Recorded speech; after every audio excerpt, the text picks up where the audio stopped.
Morning bulletin. ఇక వార్త వివరాలకు వెళ్తే 2029లో వచ్చి మా అంతు చూస్తామని చెబుతున్న వాళ్ళు ముందు అసెంబ్లీలోకి రావాలి కదా అని డిప్యూటీ సీఎం పవన్ కళ్యాణ్ ఘాటు కౌంటర్ ఇచ్చారు. తనకు వైఎస్ఆర్ కాంగ్రెస్ పార్టీ నాయకులపై ఎలాంటి వ్యక్తిగత ద్వేషం లేదని స్పష్టం చేశారు. మంచి పాలన అందించిన పార్టీకి ప్రజలు 11 సీట్లు మాత్రమే ఇచ్చే పరిస్థితి ఉండదని పవన్ విమర్శించారు. ఇదే వారి పరిపాలన వైఫల్యానికి నిదర్శనమని తెలిపారు. ప్రజలు విశ్వసించి ఇచ్చిన తీర్పును వైసీపీ గౌరవించాలని సూచించారు. రాజకీయాల్లో ప్రతిపక్షంగా ఉండే హక్కుతో పాటు ప్రజా సమస్యలపై సరైన స్థాయిలో ప్రశ్నించాల్సిన బాధ్యత కూడా ఉందని గుర్తు చేశారు. దూషణలు, బెదిరింపులు రాజకీయాలకే తలంకాలు కాదని హెచ్చరించారు. ఇప్పుడు ప్రజల సమస్యల పరిష్కారమే తమ ప్రభుత్వ లక్ష్యమని, అన్ని వర్గాలకు న్యాయం చేయడమే తమ కర్తవ్యమని పవన్ స్పష్టం చేశారు. గుండాలకి గుండాగర్దీలకి బయటపడితే మన రాజకీయాలకు వస్తాం, కేసులు పెడతాం, వస్తే 29లో మేము అంతు చూస్తామంటే మీరు రావాలి కదా. మీరు ఎలా వస్తారో మేము చూస్తాం. నాకు వారి మీద, వైసీపీ నాయకుల మీద ఈరోజు చెప్తున్నాను, మొదటి నుంచి చెప్తున్నాను, వ్యక్తిగతంగా నాకు ఎవరి మీద కక్ష ఉండదు. మనస్ఫూర్తిగా నా గుండెల మీద ఆత్మసాక్షిగా చెప్తా, నాకు ఎవరి మీద కోపం ఉండదు. కానీ మీరు సగటు మనిషిలో, ఈ దేశంలో ఉన్న సగటు మనిషికి, సగటు మధ్యతరగతి మనిషికి, సగటు రైతుకి, సగటు యువకుడికి, సగటు యువతకి మీరు కనుక భయభ్రాంతుల్ని క్రియేట్ చేస్తే దాన్ని ఎదుర్కొనే కదా ఇక్కడ దాకా వచ్చాం. మీకు 151 సీట్లు వచ్చినప్పుడు కదా, నేను 2 చోట్ల ఓడిపోయినప్పుడు కదా మేము ఎదుర్కొని బలంగా నిలబడింది. అంటే గుండెల్లో ఎంత దమ్ము ఉండాలి, రక్తంలో ఎంత వేడి ఉండాలి మీలాంటి వాళ్ళు తట్టుకోవాలంటే. నాకు తెలిసిన సినిమాల నుంచి వచ్చినవాడిని, సినిమాలో డైలాగులు చెప్పను నేను. పుత్తుకలు కోసేస్తాం, మిడకాయలు కోసేస్తాం అంటే కోయడానికి మేమేమన్నా చొక్కా ఇప్పి చూపిస్తామా?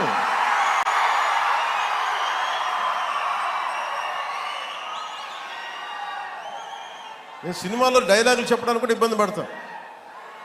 సింహం గడ్డం గీసుకుంది, మేము గడ్డం గీసుకోలేదు. ఈ సరదాగా ఉంటాయి, మిమ్మల్ని చీరప్ చేయడానికో సరదాగా చేయడానికి. నిజంగా గడ్డం గీసుకుంటే ఎంత దరిద్రంగా ఉంటుంది చూడండి, ఆలోచించండి. స్నానం చేయకుండా, మట్టి కొట్టుకుంటా, అంటే ఇవన్నీ ఏంటంటే సినిమాల్లో చెప్పిన డైలాగ్. కాంగ్రెస్ పార్టీ సామాజిక న్యాయ సమరభేరి సభ నిర్వహించే అర్హతే లేదని కేంద్ర హోంశాఖ సహాయ మంత్రి బండి సంజయ్ మండిపడ్డారు. దేశాన్ని 1/2 శతాబ్దానికి పైగా పాలించిన ఒక్క బీసీని ప్రధాని లేదా సీఎం చేయని కాంగ్రెస్ ఇప్పుడు ఏ న్యాయంతో బీసీలపై మాట్లాడుతున్నదని ప్రశ్నించారు. 6 గ్యారంటీలను కూడా అమలు చేయకుండా ప్రజలను మోసం చేస్తుందని విమర్శించారు.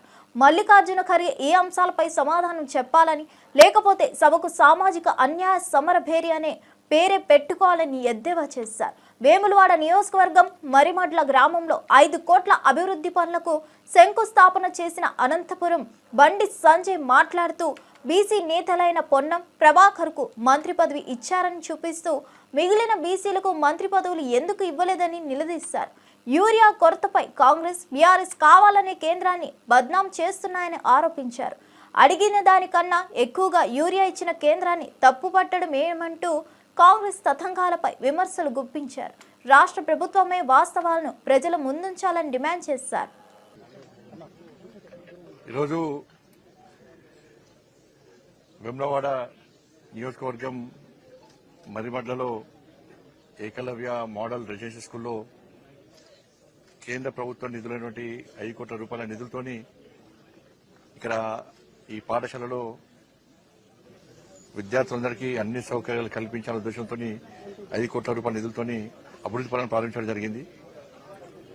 చుట్టూ కాంపౌండ్ వాళ్ళు, క్వార్టర్స్, రోడ్స్, లైట్లకు సంబంధించి కానీ ఇతర అనేక ల్యాబ్స్ సంబంధించి అన్ని రకాల సౌకర్యాలు కల్పించాలనే ఉద్దేశంతో ఈరోజు ప్రారంభోత్సవం చేయడం జరిగింది.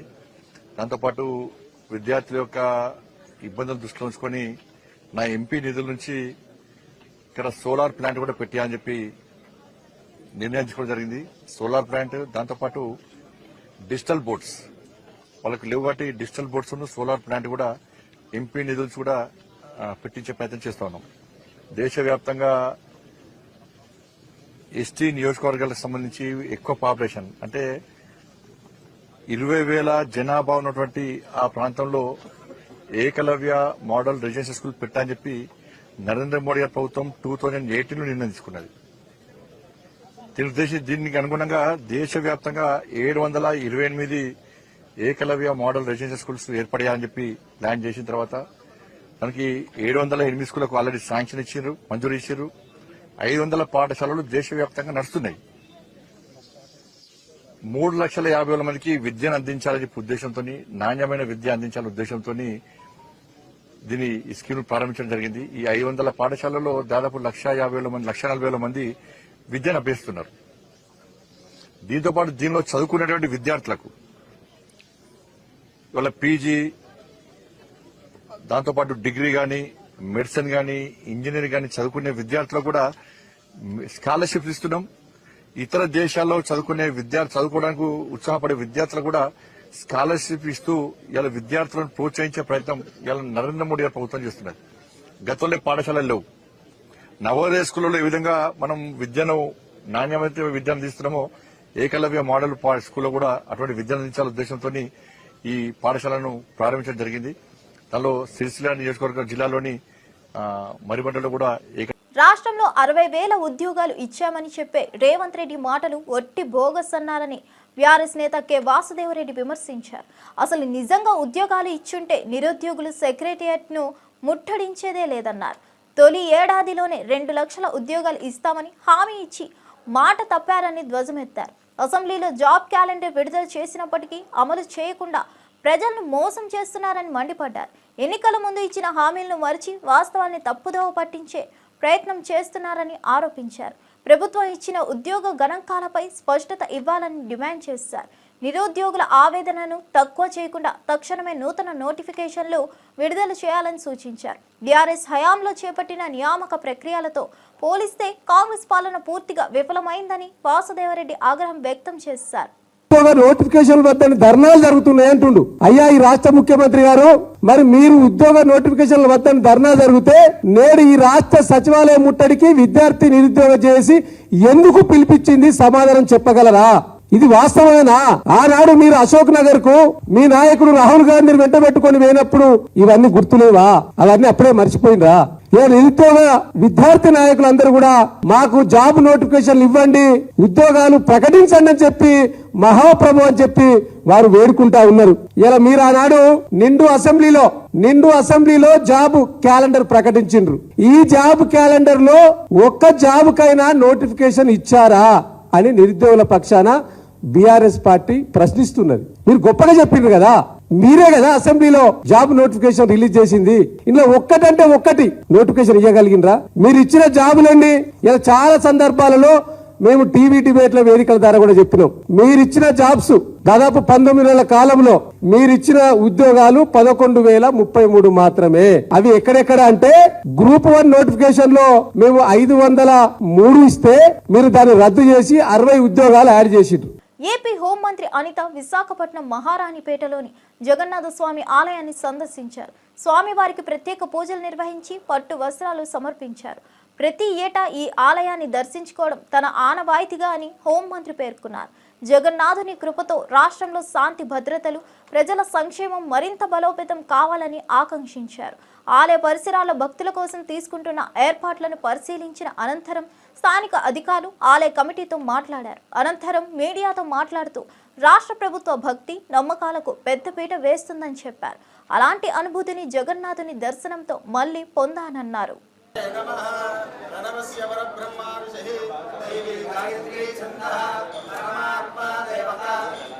జగన్నాథ స్వామి అందరికీ కూడా దర్శనం ఇవ్వటం అన్నది ఆ దేవుడు మనకిచ్చిన వరంగా మనం అందరం కూడా భావించాలి. ఆ దేవుడు మనందరికీ ఇచ్చిన వరం అది. ఎందుకంటే ఈ 10 రోజులు కూడా దశావతారాల్లో ప్రజలందరికీ కూడా దర్శన భాగ్యం కలిగించి ఆయన ప్రజలందరికీ కూడా ఆయురారోగ్యాలు కలిగించే ఒక మహత్తర అవకాశం ఈ దశావతారాల సమయం ఇది. ప్రతిసారి కూడా నాకు ప్రతి సంవత్సరం కూడా ఇక్కడికి వచ్చి దర్శనం చేసుకోవడం నాకు ఆనవాయితీ. అదేవిధంగా ఈరోజు పాయకరావుపేట నియోజకవర్గం సంబంధించి పాండురంగ స్వామి టెంపుల్ నుంచి పట్టు వస్త్రాలు తీసుకొచ్చే మహద్భాగ్యాన్ని పూరి జగన్నాథ స్వామి ఈరోజు నాకు ఇవ్వడం నిజంగా నా అదృష్టం కింద నేను భావిస్తున్నా. ఈరోజు ఈ కార్యక్రమానికి వచ్చి దేవదేవుని ఆశీస్సులు తీసుకోవడం నిజంగా పూర్వజన్మ సుకృతంగా భావించి దేవుని ఆశీస్సులు. తెలంగాణ సీఎంలో ఉన్న రేవంత్ రెడ్డి రూపంలో గాంధీ భవన్లో గాడ్సే చొరబడ్డారని బీఆర్ఎస్ నేత డాక్టర్ బాలరాజు యాదవ్ తీవ్ర వ్యాఖ్యలు చేశారు. జై భీమ్, జై బాపు, జై సంవిధాన్ వంటి నినాదాలు రేవంత్ పాలనలో ఒట్టి నినాదాలుగా మారిపోయాయన్నారు. బీజేపీ స్కూల్, టీడీపీ కాలేజీలో చదివిన రేవంత్ రెడ్డి కాంగ్రెస్కు ఎలా న్యాయం చేస్తాడని ప్రశ్నించారు. నిజమైన కాంగ్రెస్ ఆత్మను అర్థం చేసుకొని రేవంత్ పార్టీ మూల్యాలను నిర్వీర్యం చేస్తున్నాడని మండిపడ్డారు. రేవంత్ అధికారంలోకి వచ్చాక ప్రజల సమస్యలు మరుగున పడినట్లు, కాంగ్రెస్ పునాదులు సద్దుమణిగిపోయినట్లు కనిపిస్తుందన్నారు. ప్రజల నమ్మకాన్ని చేజార్చేలా ప్రభుత్వ వైఖరి ఉందని విమర్శించారు. టీఆర్ఎస్ను బీఆర్ఎస్గా మార్చినట్లే కాంగ్రెస్ను కూడా మిమిక్రీ పార్టీగా మార్చే ప్రయత్నం జరుగుతుందని హెచ్చరించారు.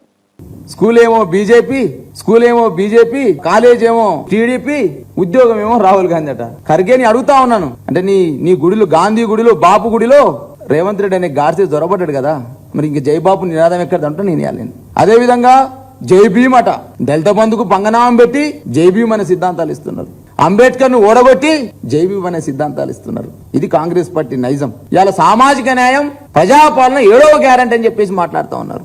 ఇవాళ విద్యార్థులందరూ కూడా నోటిఫికేషన్లు కావాలని, జాబ్ క్యాలెండర్ విడుదల చేయాలని, నిరుద్యోగ భృతి ఇవ్వాలని, మీరిచ్చిన యూత్ డిక్లరేషన్ ఏదైతే ఉందో ఆ యూత్ డిక్లరేషన్ ఇచ్చినటువంటి విద్యార్థినులకు స్కూటీలు ఇవ్వాలని, మీరు ఇచ్చిన హామీలు అమలు చేయాలని చెప్పేసి ఆందోళన చేస్తే ఇక నిర్బంధాలు చేస్తా ఉన్నారు. ఇంటిలో పొద్దునట్టే 6 గంటలకే వెళ్లి గృహ నిర్బంధం చేస్తా ఉన్నారు. ఇవాళ ఇంతకుముందు ఎర్రల శ్రీనివాస్ గారు మాట్లాడారు, వాసుదేవరెడ్డి గారు మాట్లాడారు. ఇవాళ ఆవేదనతో మాట్లాడుతూ ఉన్నాం. ఇదేనా మీ సంవిధానం? ఇదేనా నీ సామాజిక న్యాయం? ఇదేనా ప్రజాస్వామ్య పరిపాలన? ఇదేనా నీ ప్రజాపాలన? ఉద్యోగాలు ఏమని అడిగితే నిర్బంధాలా, నోటిఫికేషన్లు ఏమంటే అరెస్టులా? ఇదేనా నీ ప్రజాస్వామ్యానికి నిర్వచనం రేవంత్ రెడ్డి గారు? గుంటూరు జిల్లా ప్రజల ఆరోగ్య సంరక్షణకు మరో కీలక ముందడుగు పడిందని కేంద్ర మంత్రి డాక్టర్ చంద్రశేఖర్ పెమ్మసాని తెలిపారు. ప్రత్తిపాడు మండలం నేడింపాలెం గ్రామంలో 94 కోట్లతో central research institute of yoga and naturopathy ఏర్పాటు చేయనున్నట్లు వెల్లడించారు. పూర్తిగా కేంద్ర నిధులతో 15 ఎకరాల విస్తీర్ణంలో నిర్మించనున్న ఈ కేంద్రంలో 100 పడకల ఆసుపత్రితో పాటు పరిశోధనా కేంద్రం, సిబ్బంది వసతులు ఉండనున్నాయి. తెల్ల రేషన్ కార్డుదారులకు ఉచితంగా, ఇతరులకు తక్కువ ఖర్చుతో వైద్య సేవలు అందించనున్నారు. 100 నుంచి 150 మందికి ఉద్యోగ అవకాశాలు కూడా లభించనున్నాయని తెలిపారు. గత ప్రభుత్వ కాలంలో భూమి కేటాయించకపోవడంతో ప్రాజెక్ట్ తాత్కాలికంగా నిలిచిపోయినప్పటికీ తమ చొరవతో మళ్లీ పట్టాలెక్కించగలిగామని చెప్పారు. ప్రధాని మోదీ, ఆయుష్ మంత్రి Prataprao Jadhav, CM Chandrababu, deputy CM Pawan Kalyan, మంత్రి లోకేష్ కు కృతజ్ఞతలు తెలిపారు. Central institute of yoga and naturopathy research ఇన్స్టిట్యూట్తో పాటు ఒక 100 bed hospital plus staff quarters, 15 ఎకరాల స్థలంలో 94 కోట్ల రూపాయలతోటి, అది కూడా 100% సెంట్రల్లీ ఫండెడ్ డబ్బుతోటి నడింపాలెం విలేజ్, ప్రత్తిపాడు మండలంలో ఈరోజు central government, union government approve చేసింది. ఇది కూడా యాక్చువల్గా గత ప్రభుత్వంలో, జగన్మోహన్ రెడ్డి గారి ప్రభుత్వంలోనే దీనికి అక్కడ పెట్టాలని చెప్పి శాంక్షన్ వచ్చినా కూడా స్టేట్ గవర్నమెంట్ నుంచి ల్యాండ్ ఇవ్వకుండా ప్రొసీజర్లు ఫాలో అవ్వలేదు కాబట్టి అది ఆగిపోయే పరిస్థితి, క్యాన్సిల్ అయ్యే పరిస్థితి ఉంటే దీన్ని మేము ఐడెంటిఫై చేసి 15 ఎకరాల ల్యాండ్ని ఇచ్చి దీన్ని ఈరోజు తీసుకోగలిగాం. కాబట్టి ఇది ఈరోజు గుంటూరు ప్రాంతంలో యోగా అనేది శ్రీ నరేంద్ర మోదీ గారికి చాలా ఇష్టమైనటువంటి సబ్జెక్టు. న్యాచురోపతి, యోగా, ఆయుర్వేదిక్ అనేది ఇవి కూడా ప్రమోట్ చేయటానికి, ఇందులో వచ్చి హాస్పిటల్ ద్వారా వచ్చేవి వైట్ రేషన్ కార్డు ఉన్న వాళ్ళకి, పావర్టీ లైన్ కంటే కింద ఉన్న వాళ్ళందరికీ ఫ్రీగా సర్వీసెస్ ఉంటున్నాయి. అదేవిధంగా మిడిల్ క్లాస్ వాళ్ళకి మినిమల్ ఛార్జెస్తో ఇందులో సర్వీసెస్ వస్తాయి. అదేవిధంగా దీంట్లో 100 నుంచి 150 న్యూ ఎంప్లాయ్మెంట్ కూడా క్రియేట్ అవుతుంది. కాబట్టి ఈ కాంగ్రెస్ డిక్లరేషన్లు ఇవాళ డెడ్ డిక్లరేషన్లుగా మారిపోయాయని బీఆర్ఎస్ నేత డాక్టర్ ఎర్రోల శ్రీనివాస్ తీవ్ర విమర్శలు చేశారు. మొదటి ఏడాదిలోనే 2 లక్షల ప్రభుత్వ ఉద్యోగాలు ఇస్తామని హామీ ఇచ్చిన కాంగ్రెస్ పార్టీ 11,000 ఉద్యోగాలు కూడా ఇవ్వలేకపోయిందన్నారు. చేవేళ్లలో ఏఐసిసి అధ్యక్షుడు మల్లికార్జున ఖర్గే విడుదల చేసిన ఎస్సీ డిక్లరేషన్లో ఇచ్చిన ఒక్క హామీ కూడా అమలుకి నోచుకోలేదని మండిపడ్డారు. ఎస్సీలను మభ్యపెట్టి ఓట్లు వేయించుకున్న తర్వాత ఇప్పుడు వారి కోసం ప్రభుత్వం తీసుకున్న చర్యలు శూన్యమన్నారు. ఉద్యోగాలు, సంక్షేమ పథకాలు ఎస్సీలకు తగిన ప్రాధాన్యం దక్కకపోవడాన్ని ఘాటుగా ఎత్తి చూపారు. ఇచ్చిన మాటలను నిలబెట్టుకోలేని కాంగ్రెస్కు ప్రజలు తగిన బుద్ధి చెబుతారని హెచ్చరించారు. ప్రజల ఆకాంక్షలకి గాలికి వదిలేస్తున్న హామీల పాలన సాగదని అన్నారు. అపాయింట్మెంట్ దొరకడం లేదు. ఇది మన పరిస్థితి. ఎందుకు వేయాలి మీకు ఓట్లు? ఇలా మేము అడుగుతా ఉన్నాం. కాంగ్రెస్ పార్టీకి ఓట్లు ఎందుకు వేయాలి? మీరు 6 గ్యారంటీల అమలు చేయనందుకు వేయాలా? 420 హామీలు ఇచ్చి మమ్మల్ని మోసం చేసినందుకు వేయాలా? 2 లక్షల ఉద్యోగాలు ఏడాది లోపలనే ఇస్తాం, ఒక్క ఉద్యోగం కూడా నింపనందుకు వేయాలా? మా విద్యార్థులు, మా నిరుద్యోగులు, మా చెల్లెలు, మా అక్కలు ఉద్యోగాలు ఇవ్వండి అని అడిగినందుకు కర్కశంగా లాఠీ చార్జ్ చేసి నిర్బంధించినందుకు మీకు ఓట్లేయాలా? మళ్ళెందుకు వచ్చిండ్రు? ఏ ముఖం పెట్టుకొని ఇలా ఖర్గే గారు తెలంగాణకు వచ్చిండ్రు? ఈ తెలంగాణ మంత్రులకు, ముఖ్యమంత్రికి, సిగ్గు శరం షీమునెత్తురుంటే ఈ తెలంగాణ ప్రజలకు ఇచ్చినటువంటి హామీలపైన చర్చ జరగాలి. విదేశీ వైద్య విద్యార్థుల పట్ల ప్రభుత్వం ఈగో పాలిటిక్స్ చూపడమేంటని వైఎస్ఆర్సీపీ వైద్య విభాగం అధ్యక్షుడు సీదిరి అప్పలరాజు ప్రశ్నించారు. పర్మనెంట్ రిజిస్ట్రేషన్ కోసం ధర్మా చౌక్లో నిరసన తెలిపిన విద్యార్థులను పోలీసులే జుట్టుపట్టి లాక్కెళ్లడమేంటని ఆగ్రహం వ్యక్తం చేశారు. ఇది ఆంధ్రప్రదేశ్ తాలిబానా అంటూ వ్యాఖ్యానించిన ఆయన 13 నెలలుగా కాలయాపన చేసి చివరికి విద్యార్థులను ఎండలో కూర్చోబెట్టడం దుర్మార్గమన్నారు. ఈరోజు పోలీసుల చేతిలో తన్నులు తినాలా? మరి ఇదే అంశం పైన మా నాయకుడు, రాష్ట్ర మాజీ ముఖ్యమంత్రి వర్యులు శ్రీ వైఎస్ జగన్మోహన్ రెడ్డి గారు కూడా is very deeply concerned about this. ఆ ఫారెన్ మెడికల్ గ్రాడ్యుయేట్స్తో కూడా మాట్లాడి భరోసా ఇచ్చి మమ్మల్ని అందరినీ కూడా ఏపీ మెడికల్ కౌన్సిల్ చైర్మన్ అలాగే రిజిస్ట్రార్ను కలిసి పరిస్థితిని వివరించి తక్షణమే దీనిపైన చర్యలు తీసుకోమని చెప్పి మమ్మల్ని అందరిని ఆదేశించడం జరిగింది. దానిలో భాగంగా మేమంతా యూనివర్సిటీకి వచ్చి మెడికల్ కౌన్సిల్ ఏపీఎంసీ చైర్మన్ అలాగే రిజిస్ట్రార్కి వినతి పత్రం ఇచ్చాం. వైఎస్ఆర్ కాంగ్రెస్ పార్టీ తరఫున చాలా స్పష్టంగా మేము డిమాండ్ చేస్తా ఉన్నాం. ఏదైతే నేషనల్ మెడికల్ కౌన్సిల్ ఇచ్చినటువంటి స్పష్టమైనటువంటి గైడ్ లైన్స్ ఉన్నాయో, very clear cut guidelines, 54 నెలల 54 months of classes followed by 12 months of internship. ఏ కాలేజీలో, ఏ దేశంలో అయితే ఏ కాలేజీలో చదువుతున్నాడో అక్కడ కంప్లీట్ చేసిన తర్వాత ఇండియాకు వచ్చి foreign medical graduate entrance examination pass అయిన తర్వాత మళ్ళీ ఇండియాలో కూడా 1 year మ్యాండేటరీ ఇంటర్న్షిప్, అంటే సూపర్వైజ్డ్ మ్యాండేటరీ ఇంటర్న్షిప్ చేసిన తర్వాత పర్మనెంట్ రిజిస్ట్రేషన్ చేయాలనేది, that is the only guide line. చాలా స్పష్టంగా ఇచ్చినారు FMGL 2021 యాక్ట్ ప్రకారం. దాని ప్రకారమే వీళ్ళందరూ కూడా 54 నెలలు చదివారు, అక్కడ 1 year ఇంటర్న్షిప్ చేశారు, FMG ఎంట్రన్స్ క్లియర్ చేశారు, ఇక్కడికి వచ్చి మళ్ళీ 1 year ఇంటర్న్షిప్ పూర్తి చేశారు. పర్మనెంట్ రిజిస్ట్రేషన్ చేయమంటే రకరకాల కారణాలు చెప్తా ఉన్నారు. మరి వీళ్ళతో పాటు చదువుకున్నటువంటి మన నైబర్హుడ్ స్టేట్స్ ఉన్నాయి, తెలంగాణ, కర్ణాటక, మహారాష్ట్ర, తమిళనాడు, వీళ్ళందరూ కూడా వాళ్ళందరికీ బ్రహ్మాండంగా అక్కడ రిజిస్ట్రేషన్ జరిగినాయి. ఏమనంటే కోవిడ్ టైంలో ఆన్లైన్ క్లాసెస్ వీళ్ళు అటెండ్ అయ్యారు అని. మరి ఆంధ్రప్రదేశ్లో కోవిడ్ టైంలో ఆన్లైన్ క్లాసెస్ అటెండ్ అయ్యారా, ఆఫ్లైన్ క్లాస్ అటెండ్ అయ్యారని నేను అడుగుతా ఉన్నాను. భారతదేశంలో ఉన్నటువంటి ఇతర రాష్ట్రాల్లో కోవిడ్ టైంలో ఆన్లైన్ క్లాసెస్ అటెండ్ అయినారా? వీరి ఆందోళనకు వైఎస్ఆర్సీపీ మాజీ ఎమ్మెల్యేలు డాక్టర్ గోపిరెడ్డి శ్రీనివాసరెడ్డి, మొండితోక జగన్మోహన్ రావులతో కలిసి శిబిరానికి చేరుకుని మద్దతు ప్రకటించారు. న్యాయమైన డిమాండ్లపై ప్రభుత్వం సానుకూలంగా స్పందిస్తే ఈ రోజు ఈ స్థితి వచ్చేది కాదన్నారు. విద్యార్థుల కన్నీళ్లు రాష్ట్రానికి మైనస్గా మారే ప్రమాదం ఉందని హెచ్చరించారు.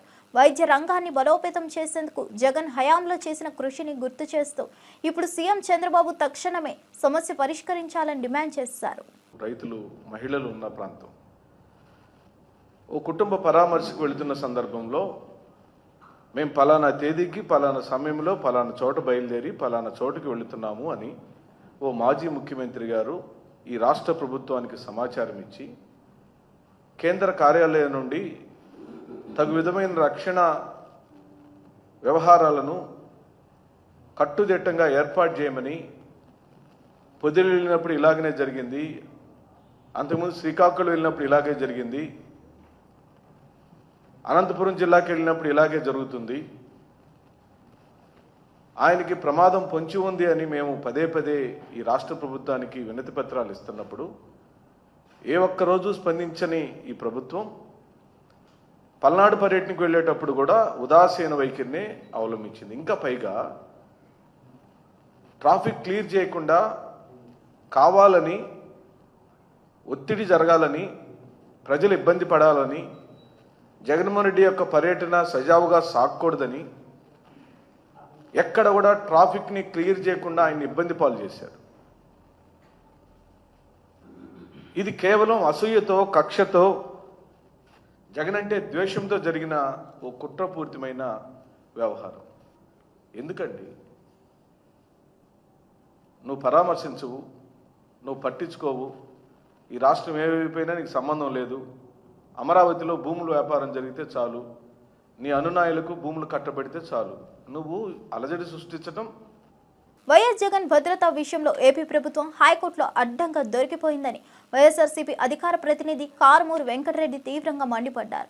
జెడ్+ భద్రత ఇస్తున్నామని చెప్పే ప్రభుత్వం రోప్ పార్టీ ఎందుకు ఏర్పాటు చేయలేదని హైకోర్టు ప్రశ్నించగానే ప్రభుత్వం లాయర్కు బిక్కమోహన్ వేసిందని ఎద్దేవా చేశారు. ప్రతిపక్ష నేతకు అవసరమైన పూర్తి భద్రత కల్పించాల్సిన బాధ్యత ప్రభుత్వం మీదే ఉందని గుర్తు చేశారు. రాజకీయ వేధింపుల ద్వారా జగన్ భద్రతను తగ్గించేందుకు కుట్ర జరుగుతుందని ఆరోపించారు. ఇది ఏకంగా ప్రజాస్వామ్యంపై దాడిగా భావించాలన్నారు.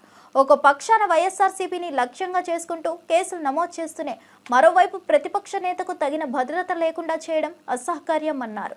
హైకోర్టు వ్యాఖ్యలే ప్రభుత్వ వ్యవస్థలపై వైఫల్యానికి ప్రతిబింబమని కారుమూరి వెంకటరెడ్డి స్పష్టం చేశారు. ప్రజాస్వామ్య పరిరక్షణ కోసం కోర్టు తక్షణ చర్యలు తీసుకోవాలని డిమాండ్ చేశారు.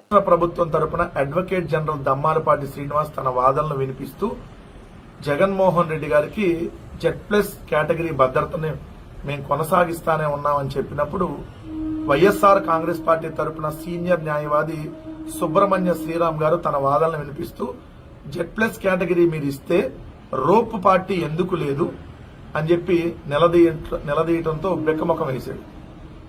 ఒక వివిఐపి ఆల్రెడీ కేంద్ర ప్రభుత్వం జెడ్+ కేటగిరీ భద్రత ఇచ్చింది. ఆ జెడ్+ కేటగిరీ భద్రత ఉన్నప్పుడు 58 మంది జెడ్+ కేటగిరీగా జగన్మోహన్ రెడ్డి గారి చుట్టూతా భద్రత ఉండాలి. జగన్మోహన్ రెడ్డి గారు ఎక్కడికన్నా పర్యటనకు వెళ్తున్నప్పుడు రోప్ పార్టీని ఏర్పాటు చేయాలి. ఆ రోప్ పార్టీ ఉంటే ఎటువంటి అవాంఛనీయ సంఘటనలు జరగటానికి అవకాశం ఉండదు. మీరు అలా రోప్ పార్టీని పెట్టకపోవటం వల్ల ఏదైనా సంఘటనలు జరగటానికి అవకాశం ఉంటుంది. సో మీరు ఎందుకు పెట్టట్లేదు? జెడ్+ కేటగిరీ అంటే రోప్ పార్టీ పెట్టకపోవటమా? జెడ్+ కేటగిరీ వ్యక్తులకు రోప్ పార్టీ పెట్టరా? రోప్ పార్టీ పెట్టకపోవటమే జెడ్+ కేటగిరీ మీరు ఇచ్చే జెడ్+ కేటగిరీ అని చెప్పి తన వాదనలు వినిపించినాక టైం కావాలని అడిగాడు. కౌంటర్ వేయడానికి టైం కావాలని చెప్పి అడిగితే దాన్ని బుధవారానికి వాయిదా వేశారు.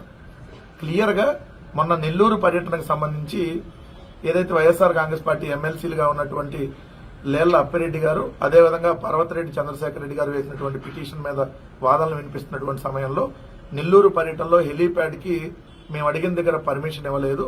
వాళ్ళు ఒక ప్లేస్ ఇచ్చారు. ఆ ప్లేస్ కనీసం అడుగు తీసి అడుగు వేయటానికి కూడా అవకాశం లేనటువంటి ప్రాంతం. అంతగా పొదలు, పిచ్చి మొక్కలు, చెట్లు అన్ని మొలిచి ఒక అటవీ ప్రాంతం లాగా ఉంది.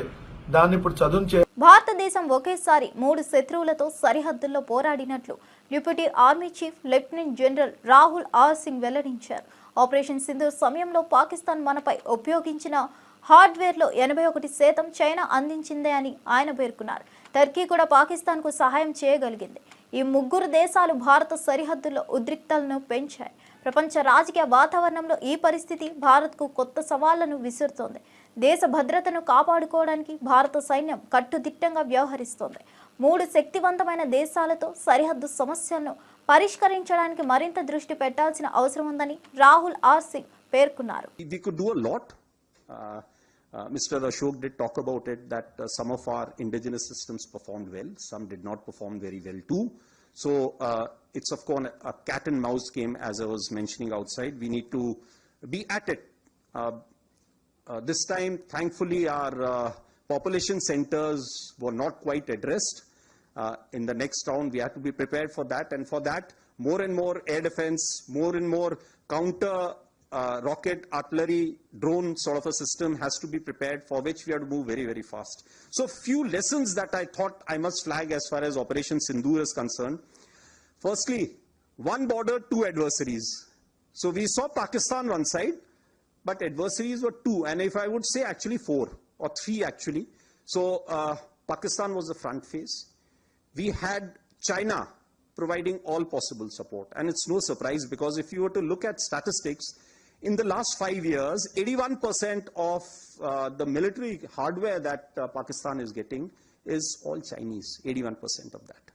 So it's no surprise. And China, of course, the good old dictum, killed by a borrowed knife, 36 stratagems that China talks about, killed by a borrowed knife. So he would rather use the neighbor to cause pain than getting involved in the mud-slinging match on the northern border. So that is what he's seen. And another thing that China perhaps has seen. AICC chief Mallikarjun Kharge ప్రధానమంత్రి మోదీపై సంచలన వ్యాఖ్యలు చేశారు. దేశం కోసం ప్రాణ త్యాగం చేసిన కుటుంబంగా గాంధీలు నిలిచారని, మరి బీజేపీ ఆర్ఎస్ఎస్లో అలాంటి వారు ఎలా ఉన్నారని ప్రశ్నించారు. పాకిస్తాన్ను అంతం చేస్తానని, పీఓకేను స్వాధీనం చేసుకుంటామని మోదీ చెప్పిన మాటలను ఎవరు నిలిపినట్లు ఖర్గే చెప్పారు. ఆపరేషన్ సింధును ఎందుకు ఆపేశారు? పాకిస్తాన్కు ఇందిరాగాంధీ 2 ముక్కలు చేస్తే మోదీ ఏం చేశారని ఆయన వ్యాఖ్యానించారు. पाकिस्तान और हिंदुस्तान का युद्ध मैंने खत्म किया, मैंने शांत करवाया, तो मोदी साहब आपका मुंह क्यों बंद है? बोलो, ट्रंप की जरूरत नहीं, हिंदुस्तान में हम मजबूत हैं और हम लड़ने के लिए तैयार हैं, जैसा कि इंदिरा गांधी जी ने पाकिस्तान के 2 टुकड़े करके बांग्लादेश और पाकिस्तान बने। तुम वो करना था। भाषण में तो बोलते हैं हम पीओ के लेके रखेंगे फलाना, अरे लेना था, अब तो चांस था ना। आप ही बोल रहे हो डर गया पाकिस्तान, आप ही बोल रहे हैं कि हम बहुत कुछ कर सकते, क्यों नहीं किया भाई? हमारा ये मुद्दा है, देश के लोगों को गुमराह मत करो। देश के लिए हम लड़ने को तैयार है, जान देने को तैयार है। देश के लिए गांधी जी जान दिए, देश के लिए इंदिरा गांधी जान दी। 11 ఏళ్ల నుంచి దేశం అప్రకటిత ఎమర్జెన్సీని ఎదుర్కొంటుందని కాంగ్రెస్ నాయకుడు మల్లు రవి పేర్కొన్నారు. ఈ పరిస్థితిని తొలగించి రాహుల్ గాంధీ నాయకత్వంలో కాంగ్రెస్ను అధికారంలోకి తీసుకువచ్చేందుకు ఏఐసీసీ చీఫ్ మల్లికార్జున్ ఖర్గే సూచించారు. ఖర్గే స్వయంగా గ్రామ స్థాయి నుంచి రాష్ట్ర స్థాయి కార్యకర్తలతో కలిసి సమావేశమై వారికి దిశానిర్దేశం చేయడం చరిత్రలో ప్రత్యేక సంఘటనగా నిలిచింది. ప్రతి కాంగ్రెస్ కార్యకర్త రాజ్యాంగ రక్షణ, ప్రజాస్వామ్య పరిరక్షణ కోసం కృషి చేయాలని ఖర్గే పిలుపునిచ్చారు. మల్లికార్జున్ ఖర్గే గారు దిశానిర్దేశం చేయటం జరిగింది. ఇది చరిత్రాత్మకమైనటువంటి మరుపురాని ఒక సంఘటనగా నేను భావిస్తున్నాను. ఈ గ్రామ స్థాయి నుంచి రాష్ట్ర స్థాయి కార్యకర్తల కొరకు ప్రత్యేకంగా ఏఐసీసీ అధ్యక్షులు వచ్చి ఈ కార్యక్రమాన్ని ఉద్దేశించి మాట్లాడటం తెలంగాణ కాంగ్రెస్ పార్టీకి, పిసిసి అధ్యక్షుడికి, ముఖ్యమంత్రి వారికి ప్రత్యేకంగా ధన్యవాదాలు తెలియజేయాలి. ప్రతి కాంగ్రెస్ కార్యకర్త రాజ్యాంగ రక్షణ కోసం, ప్రజాస్వామ్య పరిరక్షణ కోసం, ప్రజల కోసం నిరంతరం పనిచేయాలని మల్లికార్జున ఖర్గే గారు కార్యకర్తలందరికీ ఉపదేశం చేయటం జరిగింది. కాంగ్రెస్ పార్టీ ఎప్పుడు కూడా తన స్వార్థం కోసం కాకుండా సమిష్టి లాభం కోసం, ప్రజలందరి కోసం పనిచేసేటటువంటి పార్టీ అనే విషయాన్ని మరొకసారి గుర్తు చేసి, ఎప్పుడో 50 సంవత్సరాల కిందట పెట్టినటువంటి ఎమర్జెన్సీని గురించి ఎక్కువసార్లు మోడీ గారు, బీజేపీ వాళ్ళు మాట్లాడుతున్నారు. కానీ ఆ ఎమర్జెన్సీ రాజ్యాంగంలో ఉన్న వెసులుబాటుతో పెట్టడం జరిగింది. కానీ ఇప్పుడు గత 11 సంవత్సరాల నుంచి భారతదేశంలో అప్రకటిత ఎమర్జెన్సీ నడుస్తుంది. ఇవండి ఈనాటి అప్డేట్స్. మరో అప్డేట్స్తో మళ్ళీ కలుద్దాం.